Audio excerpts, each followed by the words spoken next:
You mentioned in your speech that the U.S. Financial crisis proved that there's some problem with free market economy and government bailouts seems to be working.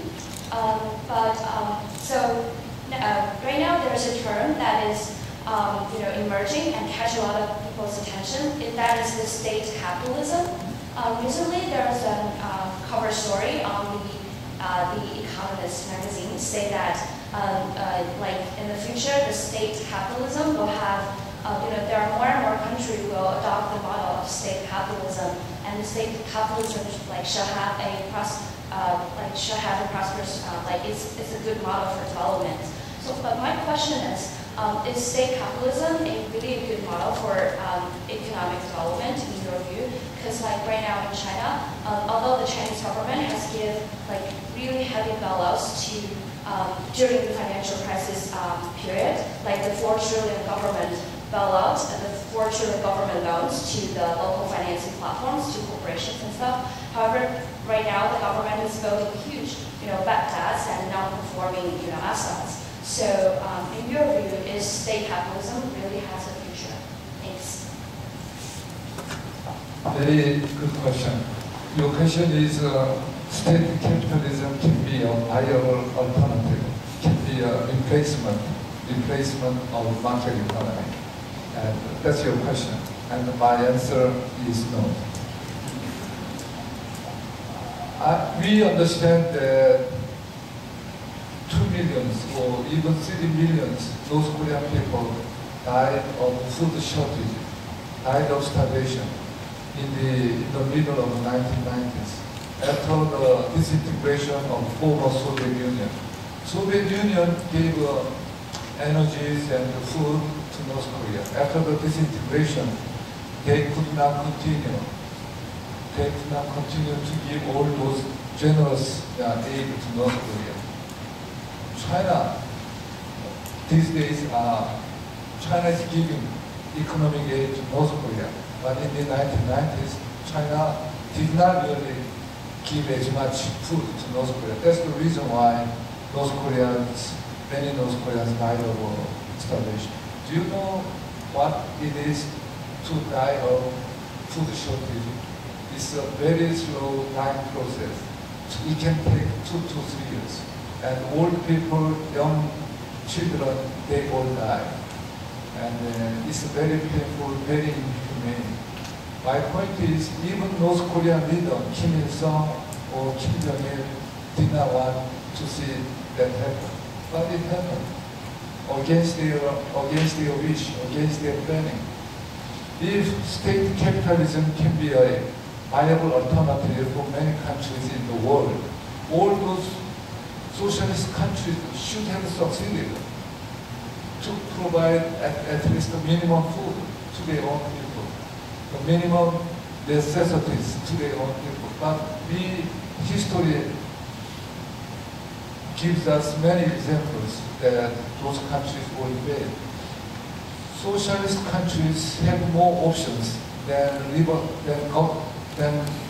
democratic government. They have more power, more alternatives, more policy tools to deal with the economy, but they fail because their economic interventions were, I said, market displacing interventions, and market displacing intervention proved itself in the long run unproductive, counterproductive. So you said you saw a cover story of the Economist magazine, and that's my favorite magazine, and I'm going to read it myself. I'm curious what they said in the magazine. Thank you for your question. Yes. Hello, MJ. I'm Yon-Sei from Chung Mong Joon, China, and I have 2 questions. You said in 1979 only capitalism could save China, and in 2009 only China could save capitalism. And my question is, do you think that China is a capitalist country or still a socialist country, or the combination between these two?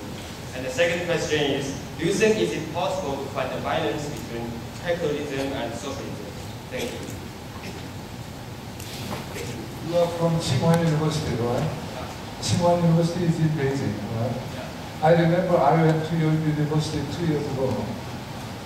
At that time, I was the chairman of a government party, Grand National Party, and I was lucky to have the opportunity to talk to the students. At that time, South Korea's national football team lost to China's football team 3-0, and that was after 30 years. So I delivered my congratulations to you students. Your question is whether we can mix capitalism with socialism. Is that your question? My question is that do you think China is a capitalism country or a socialism country? And is it possible to find a balance between capitalism and socialism? What do you mean balance? Mix. You see, in China nowadays, the government always said we are still a socialism country, but a lot of policies is more like a capitalism policy. So I think maybe the Chinese government is just trying to find something like the balance between these two things, but I don't think it's possible. And what do you think about it?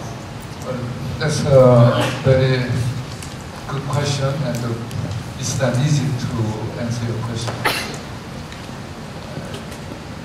After Professor Fukuyama's book and the collapse of the socialist countries, many intellectuals in the world, they try to find what we say the third way, which is not capitalism, which is not socialism either. And the attempt to find the third way is still going on, but we don't hear any plausible, persuasive result from those attempts.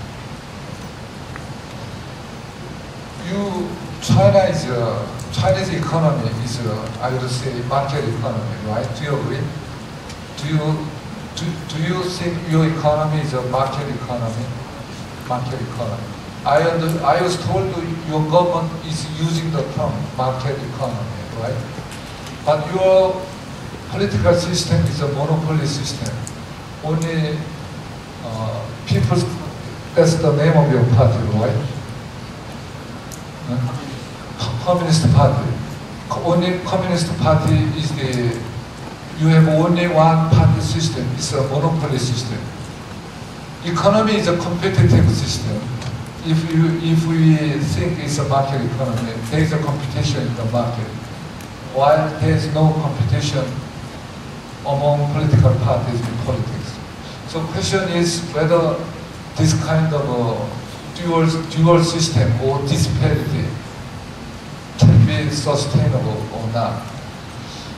I was told from some Chinese observer, Western observer, that some of your top leadership was looking for alternative, what kind of transformation or what kind of political reform China may pursue. In the beginning, some Chinese political leaders thought of Singapore. They thought Singapore can be the future political model. Singapore economy is a free market, while political system is not really competitive. So some Chinese top politicians thought of Singapore as the future model of Chinese political system. But later, I was told they gave up the search, they gave up thinking of Singapore because they saw Singapore is too small.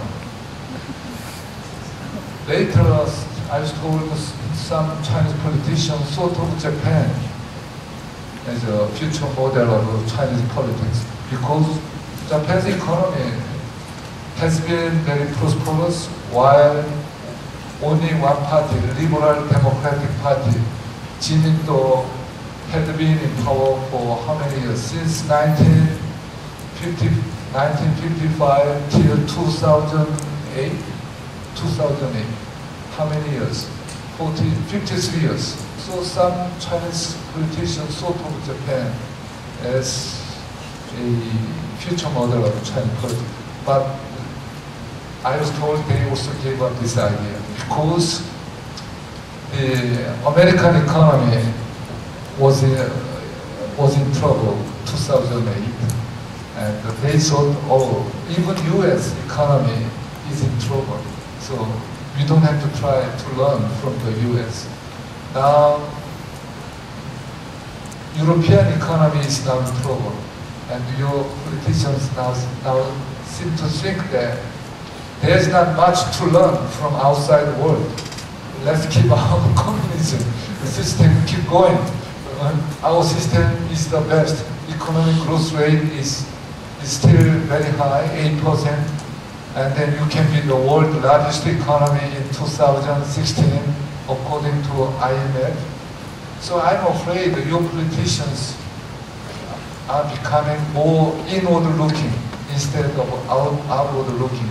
It may not be bad for your politician to feel more confident about your system, but if you confidence means looking down, looking outside the world down, that's not good for China. Did I answer your question?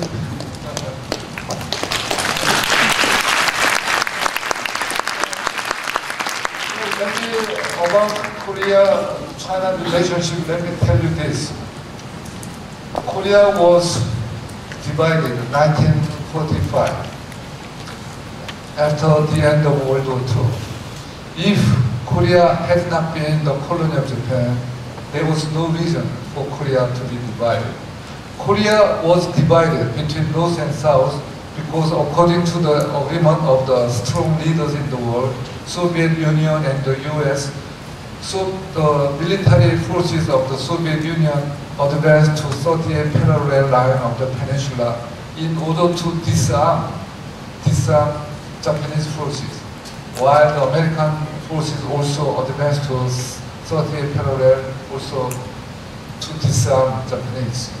So this kind of what is a relationship between South Korea, North Korea, and China is only, I would say, 50 years old, while our relationship with China, traditional relationship, the good side of the relationship is, I would say, 3,000 years old. So there are reasons for China and South Korea to remain optimistic about the future relationship of the two countries.